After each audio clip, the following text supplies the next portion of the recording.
मैं देखूं तुम नाई गीधहि दृष्टि अपार।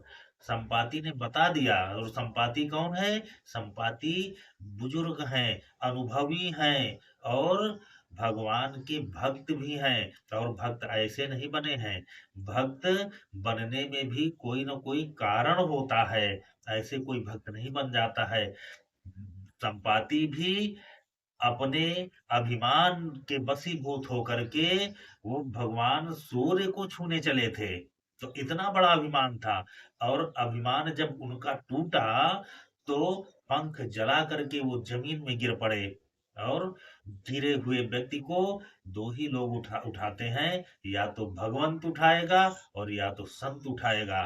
तो आज जब संपाति अपने पंख जला करके पृथ्वी पर गिरे और उनका अभिमान चूर चूर हो गया और भगवान के भक्ति में लीन हो गए और करुणा दया की और उनकी कृपा की स्तुति करने लगे संपाति, तो भगवान की ही कृपा से चंद्रमा नाम के ऋषि आकर के संपाति के कष्ट का निवारण करते हैं। ये है संपाति की भक्ति। और वो भक्ति कैसे प्रकट हुई? प्रायश्चित से। संपाति को भी अभिमान था, जटायु को भी अभिमान था। दोनों भाई सूर्य को छूने चले थे। और जटायु जब जान गया कि वह सूर्य तक नहीं पहुंच सकता तो वापस आ गया। लेकिन संपाति का अभिमान सूर्य की ओर लेके गया। और वो अभिमान की वजह से संपाति के पैर जले, पंख जले और उसकी दुर्गति हुई। लेकिन दुर्गति होने के बाद भी व्यक्ति अगर भगवान की शरण में आ जाए तो वो दुर्गति भी भगवान की कृपा का पात्र बना देती है। तो संपाति भगवान की कृपा का पात्र बन गए। और वो संत की चंद्रमा रूप के रूप में जो संत मिले, तो उन संत की कृपा की वजह से ही आज भगवान के जो सैनिक हैं, जो भगवती सीता को खोजने जा रहे हैं, वो आज संपाति के पास पहुंचे। और संपाति ऐसे श्रेष्ठ भगवान का कार्य करने वाले लोगों को मार्गदर्शन दे रहे हैं, उनको मार्ग बता रहे हैं कि मैं देखूं तुम नाहि गीधहि दृष्टि अपार। बूढ़ भयउ नत करत्यों कछुक सहाय तुम्हार। मैं वृद्ध हो गया हूँ और इसलिए कुछ कर नहीं पा रहा, नहीं तो तुम्हारी सहायता भी करता। तो ऐसे श्रेष्ठ जन लोग होते हैं जिन्होंने जीवन में तमाम अनुभवों के बाद भक्ति और प्रायश्चित के बल पर भगवान के चरित्र से, भगवान के गुणों से जुड़ करके भगवान के भक्त बने। वो भक्त ही आगे आने वाले भगवान राम के कार्य को करने वाले लोगों को मार्ग बताते हैं, उनका मार्ग प्रशस्त करते हैं। आज संपाति भगवान राम की सेना को मार्ग बता रहे हैं।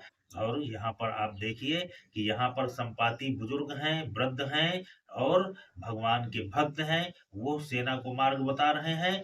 और मार्ग बताने के बाद भी यहाँ पर भी परीक्षाएं हो रही हैं, कदम कदम पर परीक्षाएं होती हैं। हमारे हनुमान जी को हर कदम पर परीक्षा देनी पड़ी है और वो हर परीक्षा में पास हुए हैं। ऐसे श्रेष्ठ हमारे हनुमान जी हैं। हनुमान जी का चरित्र सीखने के लिए है और यह अपने जीवन में उतारने के लिए है। हनुमान जी जब संपाति, श्रेष्ठ संपाति, भक्त संपाति संपूर्ण सेना को मार्गदर्शन देते हैं कि गिर त्रिकूट ऊपर बसी लंका। त्रिकूट तीन कूट होते हैं, ये तीन तरीके के विष हैं, मोह, मद और अहम। मोह धन अहम धन मद बराबर मोहम्मद। ऐसे इन तीन जो कूट हैं, विष हैं, इन विषयों के ऊपर जो लंका बैठी है उसका राजा रावण है। और उसकी अशोक वाटिका में सीता जी हैं।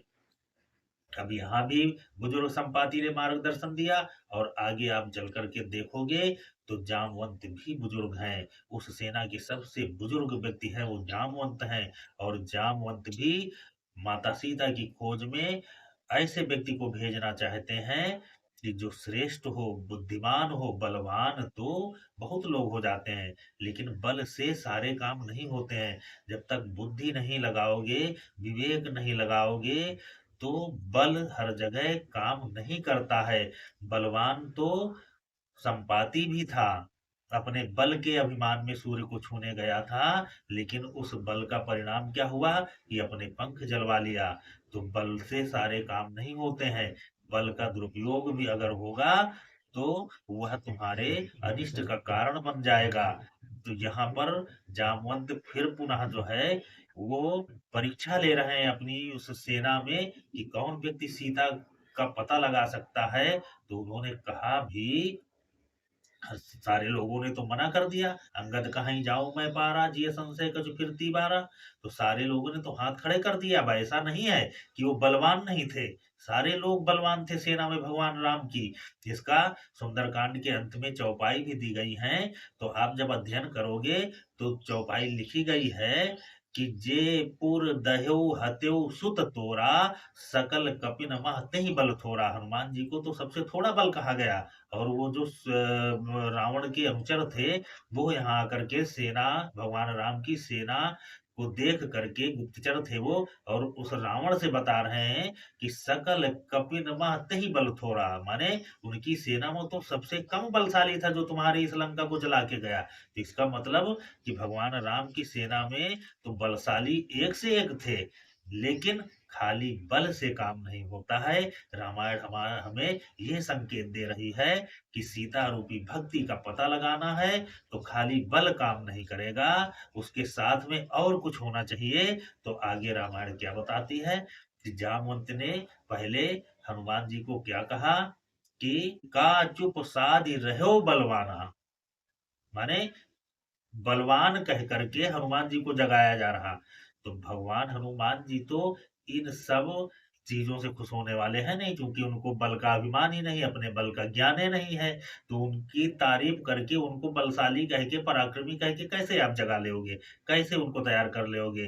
तो ऐसे निराभिमानी हमारे भगवान हनुमान जी हैं जिनको अपने बल का बखान सुन करके खुशी नहीं होती है।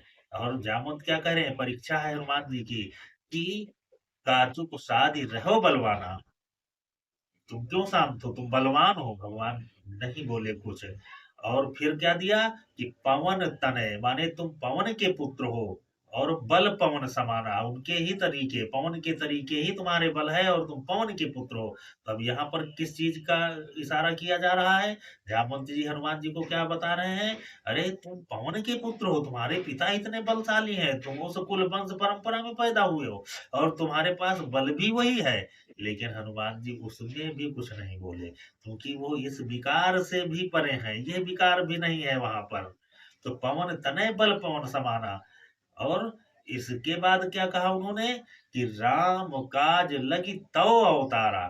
जैसे ही उन्होंने कहा कि राम काज के लिए तुम्हारा अवतरण हुआ है, तो भगवान अब जान गए कि अब तो इसमें हमारी कोई बड़ाई की नहीं जा रही है। जब अपनी बड़ाई सुन करके लोग अपनी ताकत को जागृत करें और उस कार्य को करने के लिए प्रेरित हों, तो यह श्रेष्ठ कार्य नहीं होता है, यह श्रेष्ठ सोच नहीं होती है। बड़ाई तो आप अच्छे कार्य की जहां हो रही हो, जहां अच्छे कार्य के लिए वहां तुमको प्रेरित किया जाए, तो तुम अपने पूरी ताकत से लग जाओ। और जब तुम्हारे बल को तारीफ करके, तुम्हारे बल के गुणगान, तुम्हारे बुद्धि का गुणगान, तुम्हारे कुल वंश परंपरा, धन यश वैभव रूप सौंदर्य इत्यादि इन चीजों का गुणगान करके कोई तुमको जगाना चाहे और तुम जाग जाओ, तो ये तो मानसिक विकार हो गया। तो भगवान हनुमान जी में तो ये विकार है नहीं है। तो उन्होंने न तो अपने बल का गुणगान सुन करके कोई उत्तर दिया और न अपने वंश का। और जैसे उन्होंने राम काज के लिए सुना, तो वह राम काज लगी तो अवतारा, सुनते ही भयो पर्वताकारा, पर्वतों के समान हो गए। तो ये परीक्षा है, जामवंत ने परीक्षा लिया। और हनुमान जी भी देखो कितने श्रेष्ठ हैं कि हनुमान जी भी जब उनका बल पौरुष जाग गया राम काज के लिए, तो वो कह रहे हैं हनुमान जी, जामवंत से फिर पूछ रहे हैं। जामवंत श्रेष्ठ हैं, बुजुर्ग हैं, ईश्वर के कार्य के लिए तत्पर हैं, ईश्वर के कार्य के लिए सेनापति बने हैं, जो सेना ईश्वर के कार्य को गई उस सेना के सेनापति हैं। तो जामवंत जी कहते हैं कि इतना करहु तात तुम जाई, तुम केवल माता सीता का पता लगा करके आओ। अगर तुम पता लगा करके यहाँ आ जाओगे तो फिर भगवान राम वहां जा करके बाकी के सारे कार्य कर लेंगे। और अगर सारे कार्य तुम ही कराओगे तो फिर भगवान राम की महिमा वो छोटी पड़ जाएगी, लोग तुम्हारे ही गुणगान करना शुरू कर देंगे। इसलिए तुम केवल जाकर के माता भगवती का पता लगा के आ जाओ।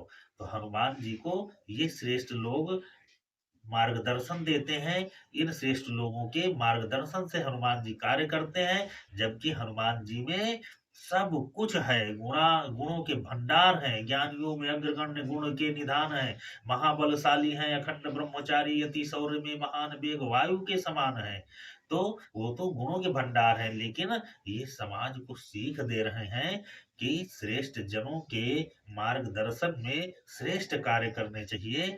कभी अपने बल के अहम में आकर के, रूप के, धन के या कुल या वंश परंपरा के अभिमान में आकर के कोई कार्य नहीं करना है। आपको भगवान के लिए कार्य करना है, और भगवान के लिए जो कार्य किए जाते हैं, जो भगवान को समर्पित कार्य हैं, उन कार्यों को करने से वो भगवत कार्य ही हो जाते हैं। क्योंकि जो भगवान को समर्पित कार्य होते हैं, जो शास्त्रों में वर्णित है भगवत कार्य, तो वो सारे कार्य श्रेष्ठ ही होते हैं। तो श्रेष्ठ कार्य करने के लिए अगर कभी मौका आए तो आप पूरी ताकत से लग जाओ। ये भगवान हनुमान जी की सीख है। और श्रेष्ठ कार्य करने में जो बाधाएं आती हैं, उन बाधाओं को भगवान राम की ही कृपा से आप स्वयं पार कर जाओगे। लेकिन अपने बुद्धि का, बल का और विवेक का प्रयोग केवल करना आना चाहिए तुमको। अब जब बल बुद्धि विवेक का प्रयोग ही नहीं कर पाओगे, तो फिर आप अच्छे कार्यों को भी नहीं कर पाओगे और अच्छे बुरे का ज्ञान भी नहीं कर पाओगे। तो बल बुद्धि विवेक इनका प्रयोग करते हुए श्रेष्ठ कार्य करते रहना चाहिए आदमी को। और श्रेष्ठ कार्य करने से उसके कुल वंश परंपरा का अपने आप मान सम्मान बढ़ता है।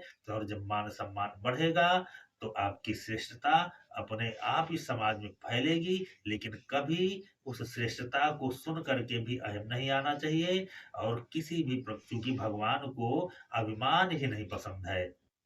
बाली ने अभिमान किया, उसका विनाश हुआ। रावण ने अभिमान किया, उसका विनाश हुआ। गिद्धराज संपाति ने अभिमान करके सूर्य को छूना चाहा, उनका विनाश हुआ। जहां पर भी अभिमान है, वहां उसका अभिमान ही उसके विनाश का कारण बन जाता है। दूसरा कोई उसका विनाश नहीं करता, उसका अभिमान ही उसके विनाश का कारण होता है। और जहां पर अभिमान विमुक्त होकर के, आदमी अभिमान से मुक्त होकर के और कार्य करते हैं, भगवत कार्य करते हैं, ईश्वरीय कार्य करते हैं, तो वो कार्य ही श्रेष्ठ होते हैं। और उस श्रेष्ठता का परिणाम इस समाज में उसका वैभव, उसका यश और कीर्ति अपने आप स्वतः फैलती रहती है। इसलिए अभिमान को मार करके ही काम करना चाहिए। अभिमान, और ये अभिमान एक तरीके की आदमी के भीतर कमी है, तो कमी तो मनुष्य योनि में आकर के लोगों के पास कुछ ना कुछ होगी ही। लेकिन उन कमियों को के द्वारा अगर आपको कोई परिणाम ऐसे मिल जाते हैं जो दुष्परिणाम हैं, तो उन कमियों की वजह से भोग भोगने के बाद अगर आपकी आंखें खुल जाती हैं और आप भगवत भक्ति में, भगवत शरण में चले जाते हो, तो भगवान आपकी उन कमियों को भुला दे करके अपनी शरणागति में ले लेता है और आपको श्रेष्ठ बना देता है, संत बना देता है। चाहे वो वाल्मीकि हो, चाहे तुलसी हो, चाहे हनुमान हो, चाहे जटायु हो, और चाहे जो भी हो, सुग्रीव हो, जितने भी भक्त हुए, उनमें कुछ ना कुछ कमियां थी। लेकिन जिन्होंने कमियों को अपने स्वीकार करके और भगवान की शरण में चले गए, वो श्रेष्ठ बन गए। और जो कमी करके भी अभिमान करते रहे और जानते भी हैं, लेकिन जानबूझ करके भी सत्कार्यों से कट करके अपने कमियों का ही अपना आभूषण बना करके अभिमान से ही वो कुकर्त करते रहे, उनका सबका विनाश हो जाता है। तो कमियां स्वाभाविक हैं सब में, लेकिन जो कमियों को स्वीकार करके भगवान की शरणागति जाता है, वही संत हो जाता है। और जो कमियों को आभूषण बना करके अनर्गल अनर्थ कार्य करता है, वो अपने साथ साथ अपने कुल वंश और परंपरा का भी विनाश करवा देता है।